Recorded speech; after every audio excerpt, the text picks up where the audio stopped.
जय शनिदेव। प्रिय भक्त करो, मैं गुरु मार्गमणि आपका स्वागत करती हूँ हमारे शनिपीठ मंदिर ईस्ट पटेल नगर नई दिल्ली में। ये मंदिर बहुत विशेष है, देखने में छोटा सा जरूर है, लेकिन आस्था और विश्वास का बहुत बड़ा केंद्र है पूरी दुनिया में।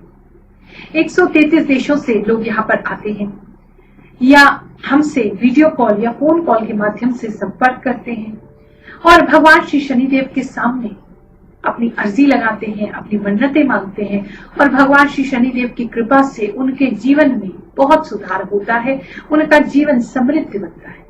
ये मंदिर 1 नहीं, 10 नहीं, 15 नहीं, पूरे 30 साल पुराना है। 30 साल पहले इस स्थान को गुरुजी ने खरीदा था और इसे मंदिर बनाया और तब से 30 साल से यहाँ पर लोगों की सेवा की जाती है, उनके कष्टों का निवारण किया जाता है। और जो लोग दिल्ली में नहीं है, आ नहीं सकते, उन सभी लोगों के लिए अब इस YouTube के माध्यम से एक नई ही दुनिया खुल गई है, जहां पर वो हमसे संपर्क कर सकते हैं, हमसे मुलाकात कर सकते हैं और अपने जीवन को बदलने की ज्ञान को प्राप्त कर सकते हैं। ये YouTube चैनल गुरु रजनीश जी भी 10 साल पुराना है, लेकिन लगभग 1 साल से हम आप सभी को बहुत सारे वीडियोस में बहुत सारा ज्ञान प्रदान कर रहे हैं। और ये YouTube चैनल गुरु रजनीश जी भी 10 साल पुराना है और आज एक नया पड़ाव इस YouTube चैनल ने पार किया है, यानी कि 1 मिलियन सब्सक्राइबर, 10 लाख से ज्यादा हमारे सब्सक्राइबर्स हो गए हैं YouTube पर, जो कि हमें देखते हैं और ज्ञान को प्राप्त करते हैं। तो आप सभी जितने भी लोग हमें YouTube पर देखते हैं, हमसे जुड़े हुए हैं, आप सभी के प्यार के लिए, विश्वास के लिए मैं आपकी बहुत बहुत आभारी हूँ। ये चैनल, ये ज्ञान की गंगा ऐसे ही चलता रहेगा, ऐसे ही बढ़ता रहेगा और आप सभी के जीवन को खुशहाल बनाता रहेगा। आज हम जो टॉपिक आपके लिए लेकर के आए हैं वो है कि यदि हम अपनी राशि के अनुसार किसी पेड़ की जड़ को पानी देते हैं, जल देते हैं, तो हम अपने जीवन को, अपने भाग्य को बदल सकते हैं। आप में से बहुत से लोग अधिकतर सुबह सुबह पेड़ को पानी देते ही होंगे, अपने यहाँ के पेड़ पौधों को पानी देते होंगे या तुलसी को जल प्रदान करते होंगे, लेकिन राशि के अनुसार वो कौन सा ऐसा पेड़ है, वो कौन सा ऐसा पौधा है जिसमें इतनी शक्ति है कि वो आपके भाग्य की रेखा को ही बदल दे। तो चलिए आज इसी विषय में हम बात करेंगे। अगर आपने भी हमारे ये चैनल गुरु रजनीश जी अब तक सब्सक्राइब नहीं किया है तो आप इसे तुरंत ही सब्सक्राइब कर लें और बेल का, घंटी का आइकन दबा दें ताकि हर वीडियो आप तक जरूर पहुंच जाए। और यदि आप इस YouTube परिवार के पहले से ही हिस्सा हैं तो अपने दोस्तों, अपने मित्रों, अपने रिश्तेदारों के बीच में हमारे ज्ञानवर्धक वीडियोस जो लगभग आज 4000 से ज्यादा हो गए हैं उसे शेयर करना ना भूलें। विषाद्वेषम किम विषया समस्ता दुखी सदा को विषयानुरागी धन्योस्तु को यस्तु परोपकारे कह पूजनीय शिव तत्वनिष्ठ। अर्थात इस संसार में विष से भी बढ़कर विष क्या है? संसार के विषय भोग। इस संसार में दुख किस कारण होता है?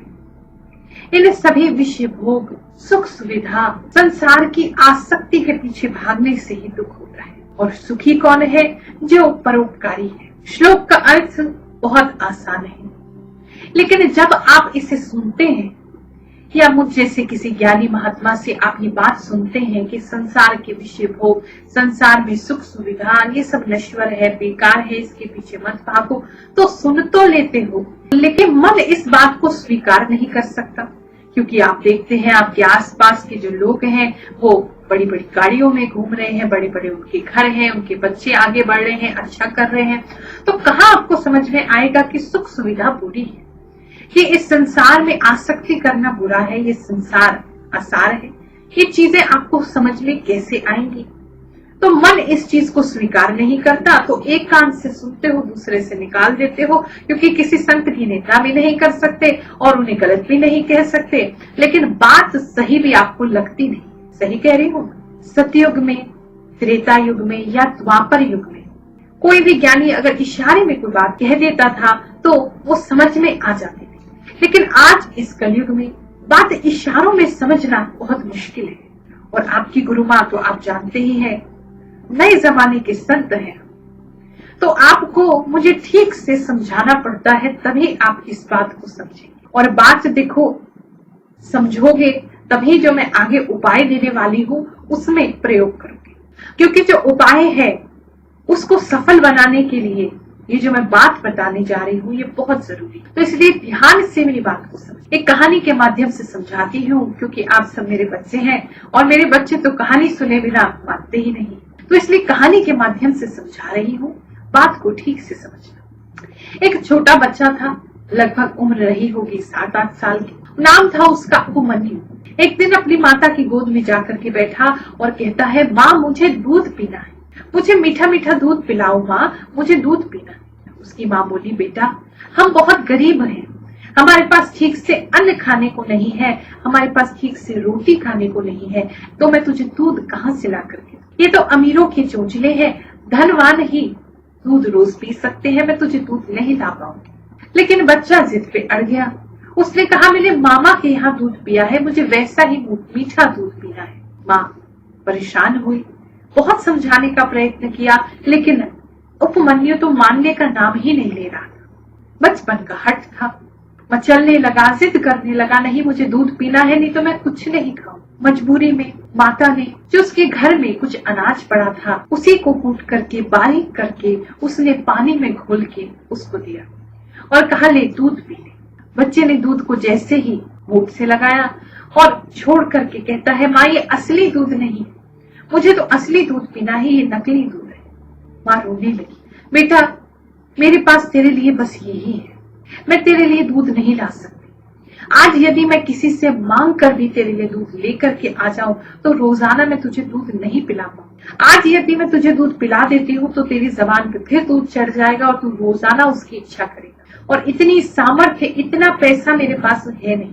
उपमन्यु ने अपनी माता के आंसू पोंछ करके उससे कहा, माँ तू रो मत, मुझे ये बता कि हम गरीब हैं लेकिन ये अमीर कैसे बनते हैं? मामा या और लोग जो हमारे आसपास के हैं, रिश्तेदार हैं, वो सब अमीर क्यों है? माँ ने कहा, बेटा ये हमारे पिछले जन्मों का कर्म फल है, उसी फल के कारण आज हम गरीब हैं। उपमन्यु छोटा बालक है, बिल्कुल निर्दोष है। उसने माँ से पूछा, तो माँ क्या हम इस कर्म के फल को बदल नहीं सकते? माँ ने कहा, बिल्कुल बेटा बदल सकते हैं, यदि भगवान चाहे तो हमारे इस कर्म फल को बदल सकते हैं। उपमन्यु ने फिर पूछा, माँ तो भगवान कैसे प्रसन्न होंगे? माँ ने कहा, भगवान तो भक्ति से प्रसन्न होते हैं। अगर तूने भगवान को प्रसन्न कर लिया तो एक गिलास दूध क्या भगवान तुझे क्षीर सागर दे देंगे, यानी कि पूरे दूध का समुद्र दे देंगे। बालक को बात समझ में आई, भगवान इतने शक्तिशाली होते हैं, यदि मैं मांगूंगा तो वो मुझे पूरा समुद्र दे देंगे दूध का। माँ ने कहा, हाँ बस उनको प्रसन्न करना होगा। उपमन्यु ने माता से पूछा, तो माँ मैं कैसे प्रसन्न करूं? माँ ने उसे एक मंत्र बताया। उसी क्षण उपमन्यु ने अपने घर को छोड़ा और पास के एक पेड़ के नीचे जाकर के बैठ गया और भगवान का मंत्र जपने लगा। बिना खाए पिए वो मंत्र का जाप करता रहा। ना उसने दिन देखी, ना उसने रात देखा, और समय बीतते लगा। समय बीतता रहा, लेकिन उसने अपना जाप नहीं छोड़ा। उसके मन में एक लगन थी कि मैंने भगवान को प्रसन्न करना है और करके ही रहना है। अब चाहे इसमें प्राण भी चले जाए, चाहे कुछ भी हो जाए, मैंने भगवान को प्रसन्न करके ही रहना है। एक छोटा बालक है, उसके अंदर इतना हट है, उसके अंदर भगवान को पाने की इतनी चाह है, भगवान को प्रसन्न करने का इतना मनोबल है कि जो कुछ भी हो जाए भगवान को प्रसन्न करके ही रहूंगा। लेकिन हम लोग 4 दिन यदि कोई मंत्र दिया जाए, 4 दिन आपको कहा जाए कोई उपाय करने के लिए, तो 10-15 दिन करोगे, 20 दिन करोगे, फिर मन उठ जाए, फिर विश्वास उठ जाएगा कि इससे तो कुछ हो नहीं रहा। लेकिन यही बात ऐसे समझो, यदि आपका प्रेमी प्रेमिका, बॉयफ्रेंड गर्लफ्रेंड या आपकी पति पत्नी कोई रूठ जाए तो क्या उनको मनाओगे नहीं, या थोड़े से बार मना के छोड़ दोगे, या ये बैठ लोगे कि सोच लोगे ये तो हमारी किस्मत है, हम इतना नहीं मना सकते, थोड़े सा प्रयास करके बैठ जाओगे? नहीं ना, तब तक ना मनाते रहोगे जब तक कि वो मान ना जाए। तो ईश्वर को भी तो ऐसे मनाओ, उतने ही लगन से, उतने ही विश्वास से कि जब तक मान नहीं जाते हम तो मनाते ही रहेंगे। तो ईश्वर से विश्वास अपना मत तोड़ो। इस बालक उपमन्यु की तरह विश्वास दृढ़ होना चाहिए कि भगवान को तो प्रसन्न करना ही करना है, अपने कर्मों के फल को बदलना ही है, अपने दुख और कष्टों से बचना ही है, इसको हमने समाप्त करना ही है। और जब तक नहीं हो जाता हम हार नहीं मानेंगे। अब इतनी घनघोर तपस्या देखकर इंद्र का सिंहासन भी डोलने लगा। इंद्रदेव सीधा भगवान शंकर के पास पहुंचे और जाकर के उसको बोला कि प्रभु, एक बालक है और वो आपके मंत्र का जाप कर रहा है, आप कृपया उसको जाकर के आशीर्वाद दो। भूखा प्यासा है, कुछ खाया नहीं उसने, केवल आपके मंत्र का जाप किए जा रहा है, आपके दर्शन के लिए ललायित है। भगवान शंकर वहां से इस बात को सुन के अंतर ध्यान हो गए। कुछ क्षण पश्चात उस बालक के पास इंद्र देवता इरावत हाथी पर बैठ करके आए। इंद्र देवता ने कहा, हे बालक, तू भगवान शंकर की उपासना क्यों करता है? अगर तुझे कुछ करना है तो मेरा नाम ले। यदि तू मेरा नाम लेगा तो इस संसार में मैं तुझे सब कुछ दे दूंगा। ये सुनकर के उपमन्यु ने कहा कि हे इंद्रदेव, आप देवता हैं, आप पूजनीय हैं, मैं आपको नमन करता हूँ, लेकिन अपने आराध्य के लिए मैं कुछ भी नहीं सुनूंगा। मेरे भोलेनाथ को, मेरे शिव शंकर को, मेरे आराध्य को कुछ मत कहना। आप यहाँ से चले जाओ, मुझे कुछ नहीं चाहिए। और अब तो मुझे केवल उनका दर्शन चाहिए। जब तक वो स्वयं आकर के दर्शन नहीं करते, मैं उनका नाम लेता रहूं। इस बात को सुन के सीधा भगवान शंकर वहां प्रकट और बोले कि उपमन्यु, मैं तेरी अचल भक्ति से बहुत प्रसन्न हूँ। मैं ही था जो इंद्र के रूप में तेरी परीक्षा ले रहा। जी हाँ, भगवान शंकर उस बच्चे की परीक्षा लेने के लिए आए थे। उन्होंने ही इंद्र बन के उसको लालच दिया, लोभ दिया, लेकिन जब देखा कि इसकी भक्ति दिग नहीं रही, बिल्कुल भी हट नहीं रही, तब भगवान ने उसको दर्शन दिया। भगवान ने दर्शन देके उसे कहा कि तुझे क्या चाहिए? उस बालक ने कहा, प्रभु, पहला मंत्र जब मैंने किया तब मुझे दूध चाहिए था। फिर धीरे धीरे धीरे धीरे जैसे जैसे मैं आपकी भक्ति करने लगा, अंत तक पहुंचते पहुंचते मुझे कुछ भी नहीं, केवल आपका दर्शन चाहिए, क्योंकि ऐसा लगता है आपकी पूजा करने से ही, आपकी भक्ति करने से ही न जाने मैंने कितनी बार दूध का पान कर लिया। इतनी खुशी तो दूध को पीकर नहीं मिली थी जितनी आपका नाम लेने से मुझे मिली। भगवान शंकर बहुत प्रसन्न हुए। उन्होंने उपमन्यु को एक नहीं, दो नहीं, 1000 गाय प्रदान की। फिर गाय को रखने के लिए गौशाला भी थी। गौशाला को चलाने के लिए उन्होंने उसको बहुत सारा चारा भी दिया। अब गायों का ख्याल रखने के लिए उन्होंने उसको और उसकी माता को एक भवन, एक बड़ा सा घर भी दिया और सारी सुख सुविधाएं धन धान्य से परिपूर्ण करके भगवान शंकर उपमन्यु को आशीर्वाद देके अंतर ध्यान।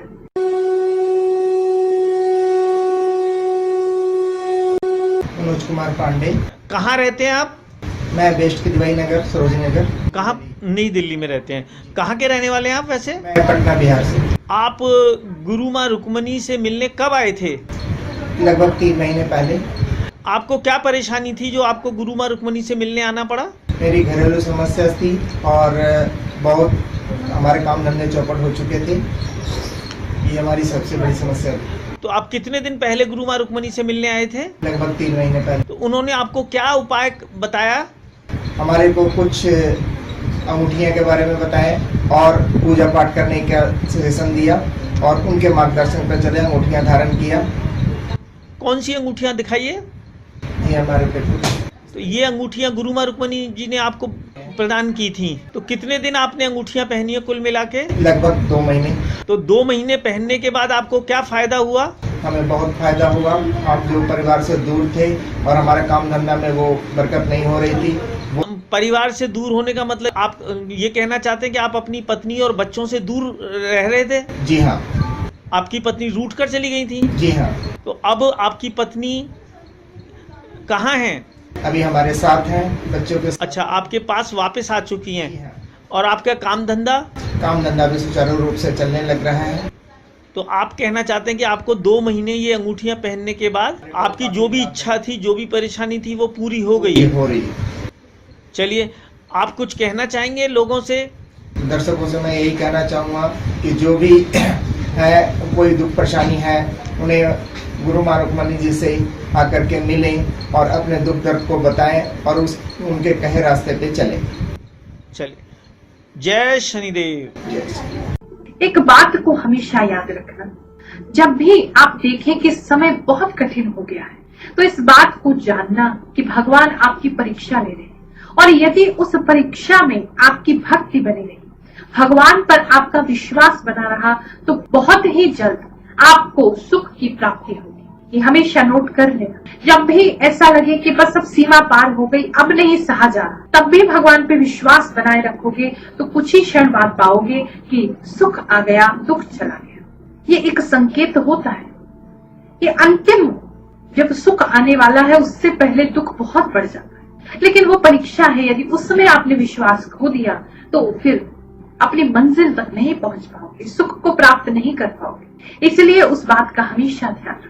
यदि कष्ट बहुत बढ़ गया है तो समझ लो बस मंजिल मिलने ही वाली है, लेकिन भगवान पे विश्वास मत छोड़ो। अब जो उपाय मैं आपको बताने जा रही हूँ, उस उपाय में कुछ चीजों का प्रयोग करना है, और सबसे पहली चीज तो यही है आपका विश्वास।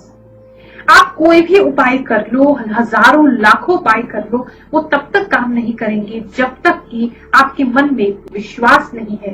अगर आपके मन में ये विश्वास है कि हाँ, इस उपाय को करने से, इस पूजा को करने से, इस मंत्र को करने से, इस जाप को करने से मेरा कल्याण होगा, या इस अंगूठी को धारण करने से मेरा कल्याण होगा, तभी आपको वो विश्वास फल देगा। यदि आपके मन में संशय है, आपके मन में विश्वास नहीं है, तो आपको वो कोई भी फल प्रदान नहीं करेगा। इस बात को आप हमेशा ध्यान रखना। अब जो श्लोक मैं आपको सुनाने जा रही थी, उसका अर्थ भी समझा देंगे। सबसे बड़ा विष क्या है? विषय भोग। अब आप कहेंगे विषय भोग अगर सबसे बड़ा विष है, तो भगवान शंकर ने उस बालक को सब कुछ क्यों प्रदान किया? वास्तव में इस श्लोक का अर्थ या इस बात का अर्थ ये है कि जो विषय भोग है, या जो आपकी आराम की सामग्री है, या जो ऐशो आराम है, वो बुरा नहीं है, लेकिन उसके होने से जो मन मैला हो जाता है, वहां दोष है। यानी उपमन्यु की ही बात समझे। अगर उपमन्यु के पास आज 1000 गाय है, उसके पास बहुत अच्छा साधन है, धन धान्य से परिपूर्ण है, लेकिन वो अपने सामने वाले पड़ोसी को देखता है और कहता है कि इसके पास 1001 गाय है, तो मुझे भी कम से कम 1010 गाय होनी चाहिए मेरे पास। वो जो मन का भाव है, उससे सब नष्ट हो जाता है। आपकी शांति, आपका सुख, अब उसे उस 1000 गायों पे सुख नहीं मिलता। अब उसे उसी से दुख की प्राप्ति होने लगी कि देखो सामने वाले के पास 1001 गाय। आप YouTube पे बहुत से लोगों को देखते होंगे, या अपने आसपास रिश्तेदारों में बहुत से लोगों को देखते होंगे। उन्हें देख करके मन में कहीं ना कहीं संकोच होता होगा, देखो आज ये हमसे कितने ऊपर बढ़ गए हैं, इनके पास सब कुछ है, हमारे पास नहीं है, ये सुखी है, हम सुखी नहीं है।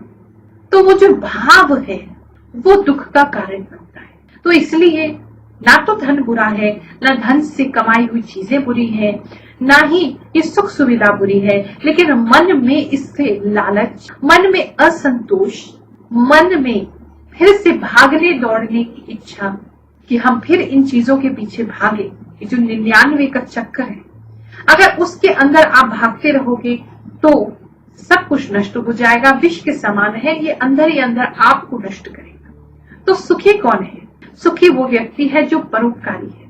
यानी आज अगर आपकी सामर्थ्य है कि एक रोटी आपके पास है, तो उसे भी किसी के साथ बांट के खाना, ये परोपकार है। यदि ऐसा कर सकोगे तो दुआएं तो मिलेंगी ही, साथ में बहुत सुख, आनंद, शांति अंदर से आएगी, संतोष आएगा कि इस संसार में आने का हमारे कुछ तो लाभ है, कुछ तो फायदा है कि हम किसी के काम आ सके। लेकिन बार बार मैं आपको एक बात बोलती हूँ कि जो लोग सोचते हैं कि कोई चीज हमारे काम नहीं आ रही, वो हम किसी को दे दे, वो परोपकार नहीं है। जो चीज आपके काम की है, फिर भी आपके मन में यदि भाव आता है कि कोई जरूरतमंद आपको दिख रहा है और उसके साथ आप उसे बांटते हैं, वो परोपकार है। तो वही मनुष्य सुखी है जो दूसरे के साथ बांट करके खाता है, और वो मनुष्य सबसे ज्यादा दुखी है जो केवल और केवल हमेशा इसी चीजों में पड़ा रहता है, यही सोचता रहता है कि कैसे मैं दूसरे से आगे निकलूं, कैसे मैं दूसरे से बड़ा बनूं। ऐसा व्यक्ति हमेशा ही मन में दुख पाता है। ज्योतिष शास्त्र में पेड़ों को, पौधों को बहुत महत्व दिया गया है, वास्तु शास्त्र में भी इसे बहुत महत्व दिया गया है, और बहुत से ऐसे पेड़ हैं जिन्हें जल प्रदान करने से हमें लाभ होता है। वैसे तो हम सब अगर किसी भी पेड़ पौधे को पानी देते हैं तो उसे खुशी ही होगी। कहते हैं ये भी एक योनि है, पेड़ पौधों में भी जीवन होता है। किसी पेड़ को मारने से, काटने से भी हत्या का पाप लगता है। अगर आप उसको पानी देते हो तो यानी आप उसे प्राण दे रहे हैं, क्योंकि उसी से वो अपना भोजन बनाते हैं। तो पानी देना किसी पेड़ को बहुत अच्छा है, किसी भी पेड़ पौधे को देना बहुत अच्छा है। लेकिन यदि हम अपनी राशि के अनुसार कुछ ऐसे पौधे या पेड़ को पानी देते हैं तो वो हमारे भाग्य को बदल सकते हैं। जी हाँ, बिल्कुल। अगर आप श्रद्धा और विश्वास से मैं जो आपको उपाय बताने जा रही हूँ उसको हफ्ते में एक बार भी कर लेते हो, अगर कर सको तो पूरे 365 दिन करो, नहीं कर सकते हो तो हफ्ते में एक बार यदि आपने इसे कर लिया तो आपके भाग्य की जो रेखा है वो बदल जाएगी। बिल्कुल, मैं आपको ये चैलेंज कर रही हूँ। अगर श्रद्धा विश्वास से आप इसे करते हो तो आपका भाग्य बदल जाएगा, हाथ की रेखाएं बदल जाएंगी, दुर्भाग्य आपका आपसे दूर हो जाएगा। करना क्या है और कैसे करना है, आइए अपनी राशि के अनुसार ये जानते हैं। चलिए बात करते हैं वृश्चिक राशि। अगर आपकी राशि वृश्चिक है यानी कि स्कॉर्पियो है, आपकी जन्म कुंडली के अनुसार या आपके नाम के अक्षर के अनुसार, तो आपने खैर का जो पेड़ होता है उस पेड़ को आपने पानी देना है। और ये पानी आप अगर मंगलवार को देते हैं, हर मंगलवार को देते हैं, तो ये आपके लिए बहुत ही शुभ रहेगा। और यदि ये पेड़ आपके आसपास है या इसका पौधा आप अपने घर में लगा सकते हैं तो इसे रोजाना जल देना आपके लिए बहुत ही शुभ रहेगा। कम से कम मंगलवार को तो आप ये करें और करते रहेंगे तो आप देखेंगे आपके भाग्य में बहुत बड़ा परिवर्तन आ गया है। अगर खैर का पेड़ आपको नहीं मिलता है तो आप नीम के पेड़ का भी प्रयोग कर सकते हैं, उसको जल देना भी आपके लिए बहुत ही हितकारी होगा। जब भी आप पेड़ को जल प्रदान करेंगे तो ईश्वर से अपने लिए प्रार्थना करना मत भूलें। जो भी आप मांगना चाहते हैं उस ईश्वर से प्रार्थना करें और फिर उसके बाद उस जल को प्रदान करें और फिर उस पेड़ का आशीर्वाद लें। अवश्य ही ईश्वर की कृपा आप पे होगी। और जो कहानी आपको सुनाई है उस प्रकार से पूरे विश्वास से उपाय को करना, अवश्य ही आपका कल्याण होगा। हमारे द्वारा बताए गए किसी भी उपाय को करने के बाद भी कुछ समय से आप कर रहे हैं लेकिन आपको लगता है कि अभी उतना प्रभाव आपको नहीं मिल रहा है, तो इस बात को आप निश्चित रूप से जानिए कि आपके ग्रह कुंडली में बहुत खराब है।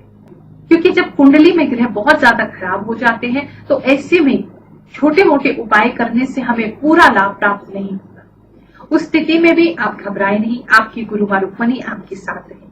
हमारे नंबर आपकी स्क्रीन पर आ रहे हैं, उनमें से किसी भी नंबर पे आप हमारे यहाँ संपर्क करें, हमसे एक अपॉइंटमेंट बुक कराएं। व्हाट्सएप वीडियो कॉल पे हम आपसे बात करेंगे और जन्म कुंडली आपकी देखेंगे। अगर जन्म कुंडली आपकी नहीं है तो हम आपके चेहरे के हिसाब से आपकी जन्म कुंडली बनाएंगे। तो उसको देख करके जो भी ग्रह दशा आपकी विपरीत चल रही है, खराब चल रही है, जो ग्रह आपको सपोर्ट नहीं कर रहा है, हम उसका उपाय करेंगे तो निश्चित रूप से आपका जो भी समय बुरा है वो भी अच्छे में परिवर्तित होने लगेगा। और किसी भी प्रकार की आपकी समस्या हो, चाहे वो धन से संबंधित हो, चाहे वो पैसों से संबंधित हो, चाहे व्यापार से संबंधित हो, बच्चों की पढ़ाई लिखाई से संबंधित हो, किसी भी प्रकार की कोई भी शादी ब्याह प्रेम से संबंधित हो, हर प्रकार की समस्या का समाधान जन्म कुंडली में होता है। तो आप हमारी स्क्रीन पर जो नंबर्स आ रहे हैं उसमें हमारे यहाँ संपर्क करें। मुझसे, हमारे गुरु जी गुरु रजनीश ऋषि जी से या हमारे स्वामी जी स्वामी राज ऋषि जी से जिनका डेली का राशिफल आता है, उनसे भी आप संपर्क कर सकते हैं। बहुत से लोग इस बात को समझते नहीं है, पूछते हैं कि आपके यहाँ फीस क्यों ली जाती है। देखिए, इस व्यवस्था को चलाने के लिए, जो शनिपीठ मंदिर है इसकी व्यवस्था को चलाने के लिए ये जो वीडियोस हम आपके लिए लेकर के आते हैं, इसे बनाने में भी तो खर्चा होता है। डेली के हमारे यहाँ इतने सारे वीडियोस अपलोड होते हैं आपके लिए, आपको ज्ञान प्रदान करने के लिए, तो उसका जो खर्चा है और जो सामाजिक कार्य हम लोग करते हैं, सबसे पहले तो महायज्ञों का आयोजन किया जाता है समय समय पर, और जो भी हमारे यहाँ धार्मिक अनुष्ठान होते हैं उसके अलावा जो हर शनिवार मंगलवार को हम लोग प्रसाद वितरण करते हैं, हलवे का प्रसाद बांटते हैं गरीबों के बीच में, जो भी भक्त आते हैं उनके बीच में। हर शुक्रवार विश्व कल्याण के लिए और अपने सभी भक्तों के लिए, अपने सब्सक्राइबर्स के लिए और जो भी लोग हमारे आसपास हैं, हमसे जुड़े हैं, उन सब के लिए यज्ञ करके उसमें प्रयोग की जाती है। और साथ ही जो लड़कियों को बहुत समय से, आज लगभग 8-9 साल हो गए हैं, लड़कियों को फ्री कंप्यूटर एजुकेशन हमारे मंदिर से दिया जाता है। बहुत सी लड़कियों का जीवन हमने इससे बनाया है। वो अपने पैरों पे खड़ी हुई हैं और अच्छी अच्छी जगह आज नौकरी कर रही है। तो बिल्कुल फ्री जो मार्केट में 5 लाख तक का कोर्स कराया जाता है मल्टीमीडिया वेब डिजाइनिंग का, वो बिल्कुल फ्री ऑफ कॉस्ट मैं लड़कियों को करा रही हूँ पिछले 8-9 साल से। तो हमारे कंप्यूटर्स, इंटरनेट और बहुत सारी चीजें जो यहाँ पे लगती हैं उसे सीखने के लिए कोर्स को, वो उसमें ये सब प्रयोग करते हैं। तो इसलिए कुंडली दिखाने के माध्यम से जो भी आप फीस देते हैं वो इन सभी चीजों में प्रयोग की जाती है। और साथ ही आने वाले समय में जो एक नवग्रह शांति स्थान में बनाना चाहती हूँ, एक शक्तिपीठ बनाना चाहती हूँ, जहाँ पर के सारे धर्म के लोग, पूरी दुनिया के लोग आकर के अपने कष्टों का निवारण कर सके। दिल्ली में ही एक ऐसा स्थान बनाने की मेरी इच्छा है, उस सभी के लिए हम ये प्रयोग कर रहे हैं। तो इसलिए मुझे नहीं लगता कि आपको ऐसी कोई परेशानी होनी चाहिए। ऐसे शुभ कार्यों में, नेक कार्यों में अपना योगदान देते हुए आप सभी को अपना आशीर्वाद देती हूँ। भगवान श्री शनिदेव, सभी नवग्रह देवता, समस्त दैवी शक्तियां आप सभी का कल्याण करें, ऐसी मंगल कामना करते हुए जय शनिदेव।